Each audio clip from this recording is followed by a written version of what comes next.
It's Mon Mothma Spoilernet, and we're just posting on it. Welcome back to Mothma News. Today is day 3 of our 50-day countdown to the Mask of Fear by Alexander Freed, and today we're discussing the relationship between Mon Mothma and Padme Amidala. If you know anything about what's been said about this book, you know Padme's not alive during the time that this book takes place in. However, she is recently dead, because this is very early on into the era of the Empire. That being said, let's go. While the two of them, Mon and Padme, are both incredible politicians in the era of the Republic, there is something to be said about the way that they interact with one another, and that is to say, not that much. Without throwing any shade at Padme, because writing could never be the fault of a character or an actress or anything like that. I know, bold take for some people. Don't be attacking the actors when you don't like the writing.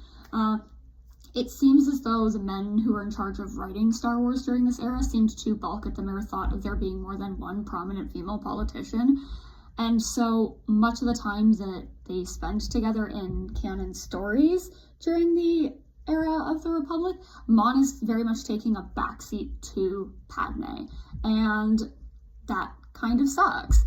And she doesn't really have any big moments in the prequel era that aren't her playing a supporting role to Padme or trying to get Padme on her side or something like that. And even still, that is an issue that we see with Mon's relationship with Bail in the prequels as well.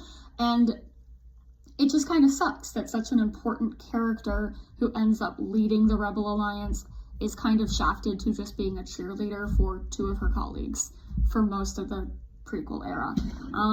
However, I do think that there is a lot to think about when their relationship is being discussed, because, you know, they are very, very important characters, and Mon had an important hand in raising and turning Padme's biological daughter into the politician that she becomes.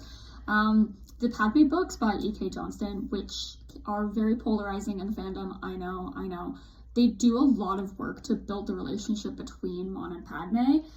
In many instances, Mon in the prequels knows that Padme can be trusted with missions that are sensitive and can turn dangerous.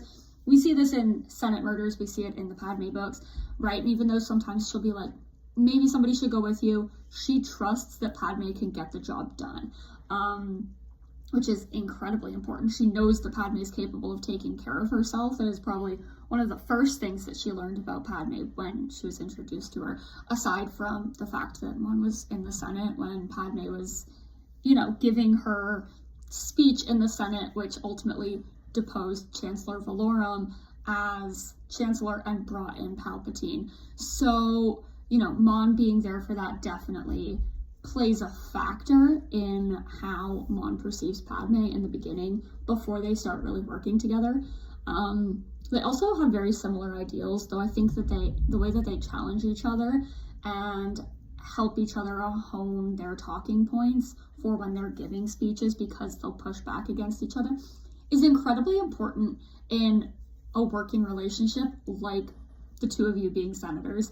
And I think that part of the reason that Mon is, open to the idea a little bit faster than Bail is about the rebellion ultimately having to pursue violent action is because of Padme. She knows, like, hey, this can only get us diplomacy can only get us so far. Eventually, aggressive negotiations will have to take over. We will need to use violence. But at the same time, Mon is a pacifist, and she wants to keep that moment from happening for as long as she possibly can. And so, that's just a very important way that Padme has impacted Mon. And the way that E.K. Johnston writes Padme is that she's more tempering Mon's extreme viewpoints that come from her pacifist worldview. So it is very clear throughout most of the canon texts that Mon and Padme have a respect for each other by the time the Clone Wars ends, although this differs from the beginning of their relationship when one takes into account how E.K. Johnston writes Mon as being a little bit skeptical about Padme's loyalty and if it's solely with Naboo or if she can turn it and be more loyal to the Republic. And that is a very interesting thing that comes into it. Padme also, side note, really respects Mina Bonteri despite her ultimately becoming a separatist. And Padme has a point in the books where she is basically thinking like, hey, these two really have a lot in common, even though they're very different. I think that they could get along. And at first I very much balked at that idea, and then I was like, wait, why am I so opposed to that? They both have the best interests of their people at heart, and that's what matters. And so that means that, yeah, like, it's just as important to see that your enemy, you can have a lot in common with your enemy, and your enemy isn't always bad. They can still have the best interests of the people that they're supposed to be looking out for. And even though I'm not the biggest fan of Mon's portrayal in the Padme books, I think that in places E.K. Johnston was a little bit harsh with her character, but they are the biggest source of, like, content for Mon and Padme's relationship. Because, again, Mon's not in that much of the Clone Wars. She gets 3 speaking lines over the span of 15 episodes, and she only gets to speak more than 1 line in Senate Murders. It's harrowing to think about such an important politician just not getting to speak. You know, we hear more from, like, the separatists than we do from loyalists of the Republic, and it kind of blows my mind.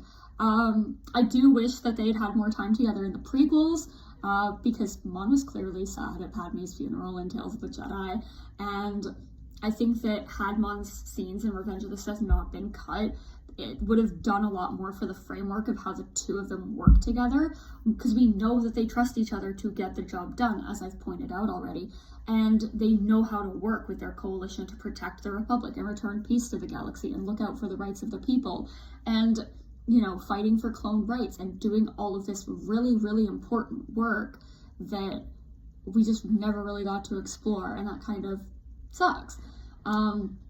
Yeah, in the Imperial era, Mon is able to step out of what ultimately is Padme's shadow, and it's not Padme's fault that she's casting this shadow.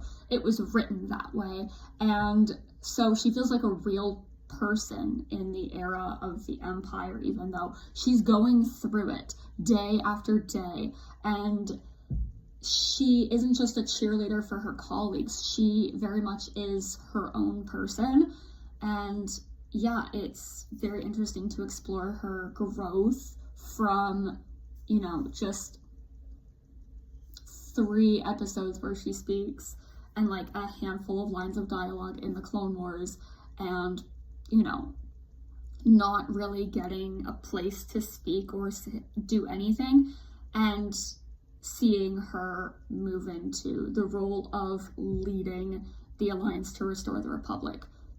It's incredible. So tomorrow will be day 4 of our countdown to the Mask of Fear, and we'll be discussing the delegation of 2000. See you then.